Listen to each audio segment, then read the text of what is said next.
করেন। তিনি 6 দিনে আসমান ও জমিন সৃষ্টি করেন। রবিবার এবং সোমবার এই 2 দিনে আল্লাহ পৃথিবী সৃষ্টি করেন। তখন পৃথিবী ছিল আজকের মতো স্থির নয়, এটি পানির উপর থর থর করে কাঁপছিল এবং টলমল করছিল। পৃথিবীর এই অবস্থা দেখে ফেরেশতারা আল্লাহর কাছে আরজ করলেন, হে আল্লাহ, এই টলমল করা পৃথিবীর উপর আপনার বান্দারা কিভাবে বসবাস করবে? তখন আল্লাহ পৃথিবীকে স্থির করার জন্য মঙ্গলবার দিন পৃথিবীতে বিশাল বিশাল পাহাড় পর্বত স্থাপন করলেন।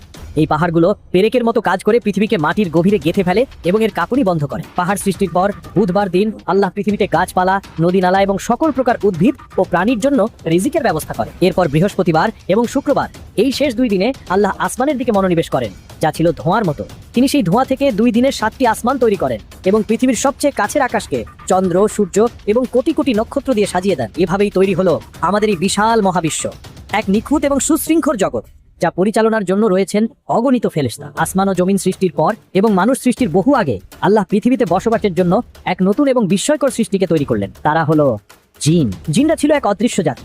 তারা মানুষের মতো পানাহার করত, তাদের মধ্যে বিয়ে শাদী হতো, সন্তান সন্ততি জন্ম নিত এবং তাদেরও মৃত্যু হতো। আল্লাহ জিনদেরকেও ভালো মন্দ বোঝার এবং যে কোনো একটি পথ বেছে নেওয়ার স্বাধীনতা দিয়েছিলেন। তাদেরকে পৃথিবীতে আল্লাহর ইবাদত করার জন্য পাঠানো হয়েছিল। হাজার হাজার বছর ধরে জিনরা পৃথিবীতে বসবাস করতে লাগে, কিন্তু সময়ের সাথে সাথে তারা তাদের মূল উদ্দেশ্য ভুলে গেল।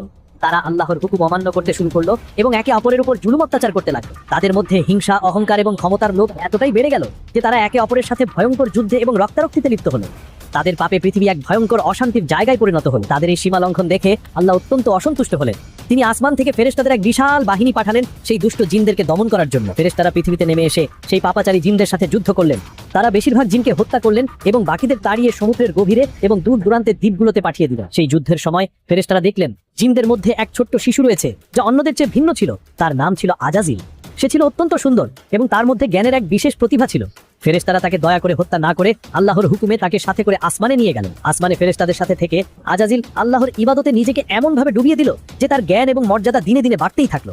সে হাজার হাজার বছর ধরে এত ইবাদত করলো যে তার ইবাদতের খ্যাতি সকল ফেরেশতাদের ছাড়িয়ে গেল। আল্লাহ তার ইবাদতে খুশি হয়ে তাকে সম্মানিত করলেন। তাকে প্রথম আসমানের নেতা বানিয়ে দেওয়া হলো, এরপর দ্বিতীয়, তৃতীয়, এভাবে সে সকল আসমানের ফেরেশতাদের নেতা এবং শিক্ষকের মর্যাদা লাভ করলেন। তার নতুন নাম হলো ইবলিস।